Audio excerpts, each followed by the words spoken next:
Hello, good day. My topic for today is all about culture and heritage tourism.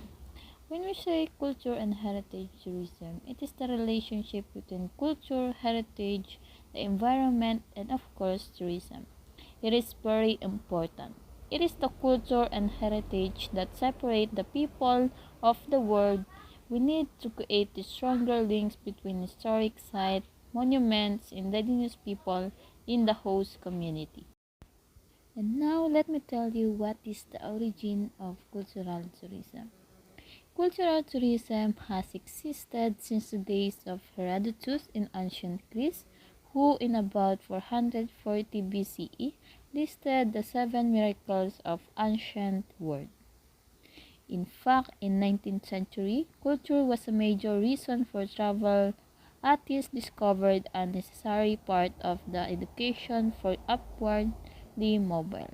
So in 20th century, the cultural tourism worldwide saw its biggest boom.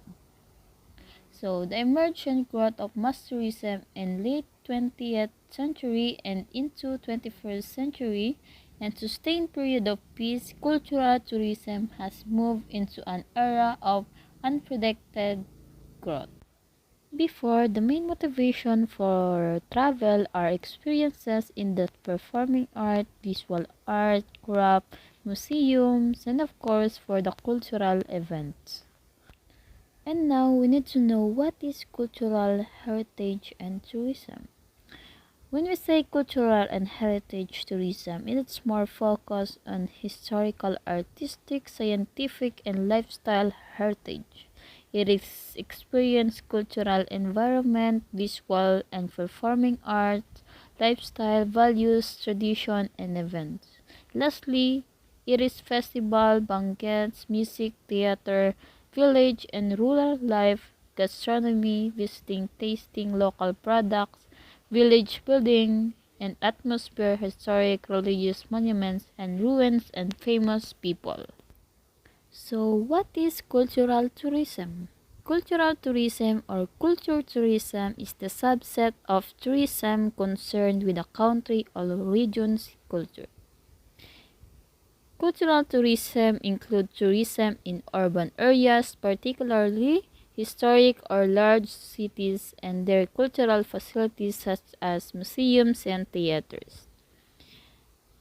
And it can also include tourism in rural areas showcasing the tradition of indigenous cultural communities such as festival, rituals, and their values and lifestyle. Cultural tourism has been defined as the movement of persons to cultural attraction away from their normal place of residence, with the intention to gather new information and experiences to satisfy their cultural needs. These cultural needs can include the solidification of one's own cultural identity by observing the exotic order. You can see in the slide is the four forms of cultural heritage. The first one is tangible heritage. The second one is intangible heritage, which include local traditions, music, dance, craft, religious ceremonies, language, theater, and literature. The third one is movable heritage, which contain of books, paintings, and pottery. The last one is immovable heritage, which is buildings, monuments, gardens, and etc. And now let us move on to the typologies of heritage and cultural tourism products. There are two types of tourism products such as tangible and intangible products. The number one is historical buildings and places. The intangible here is oral history and tradition. Declare heritage resources, which is intangible, is indigenous knowledge and system, cultural objects and collection, which the intangible is ritual and cultural performances, artifact and crafts, performance and creative arts, fine art, and the intangible of fine art is skills and techniques. The tangible is cultural landscape. The intangible is belief system, archaeological evidence. The intangible is cultural festivals, geological evidence. The intangible is popular memory, and the paleontological remains. And the last one is sacred and spiritual sites. These are some examples of tangible and intangible tourism heritage. And of course, culture and heritage tourism has a benefits to the community. Economic vitality, leverage human capital, restore, revitalize a geographical area, expand business and tax revenues, create an innovative habitat to attract knowledge-based employees, create sense of pride and belongings by the residents. And now let's talk about the 7 types of heritage tourism product. The first one is religious tourism. It is one of the most prevalent form of heritage tourism in the developing world today and is among the earliest precursors of modern-day tourism. For example, is in India. Domestic and international travel by Hindus for religious purposes is an important part of the tourism economy, and the Kumbh Mela religious pilgrimage is the largest tourist gathering in the world. Pilgrimage should be considered a form of heritage tourism from at least 3 perspectives. First is visited and heritage places. The second one is pilgrimage routes have been heritage resources based on their historical role in the practice of pilgrimage. And finally, the form of worship and religious rites undertaken and venerated places. The next one is diaspora tourism. It is a form of ethnic and personal heritage tourism wherein people from various backgrounds travel to their homeland in search for their roots, to celebrate their religious or ethnic festivals, to visit distant or near relative, or learn something about themselves. The significant number of people from various disposers travel to their homeland each year in fulfillment of prediction that heritage tourism as much related to the individual and social identities of the tourists. For example, here is the African American and the British, particularly those who have descended from the slave trade, are especially ardent travelers to the Africa.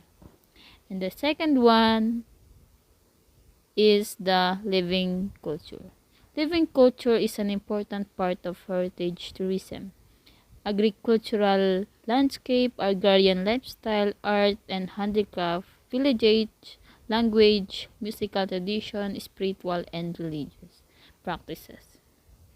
The best example here is the rice paddies and farming techniques, traditional architecture and building materials, intricate clothing, exotic surrounding, music, variant ceremonies. An interesting and vital part of living culture is culinary heritage, cuisine, and flavors. The food preparatory methods, food associated rites, rituals, and etc. The next one is historical cities and world heritage. World heritage is non-industrial state can be classified in general term into 2 forms, indigenous and native or colonial. So, the last one is archaeological sites and ancient monuments. It is an element of cultural heritage. Often they are primary draw as noted earlier for international tourists, and their resources can become international icons.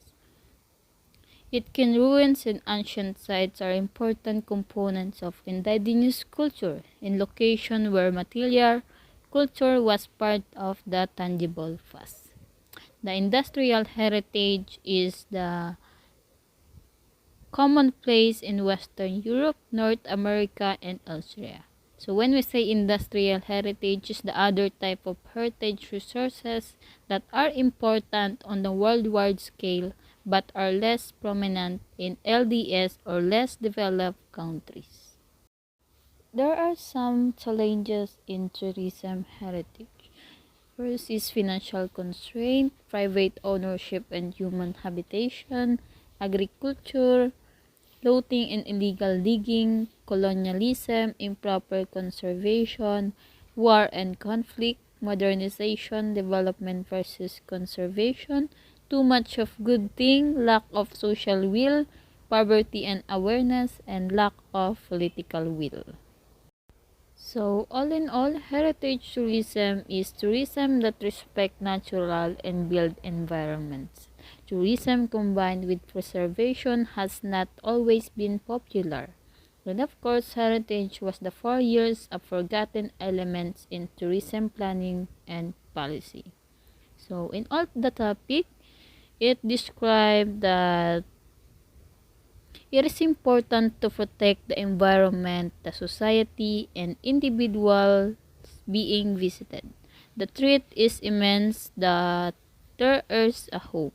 Tourism is now political and economic development necessity, and it is quickly emerging as one of the basic development tools at all levels of government, and international tourism is the world's largest export earners. Cultural tourism can boost the preservation and transmission of cultural and historical tradition, which often contributes to the protection of local heritage, renaissance of indigenous culture, arts, and craft. Thus, culture and heritage act as an engine for tourism development, which is truly sustainable, and we can look forward to nourishing the balance of universe through tourism and culture.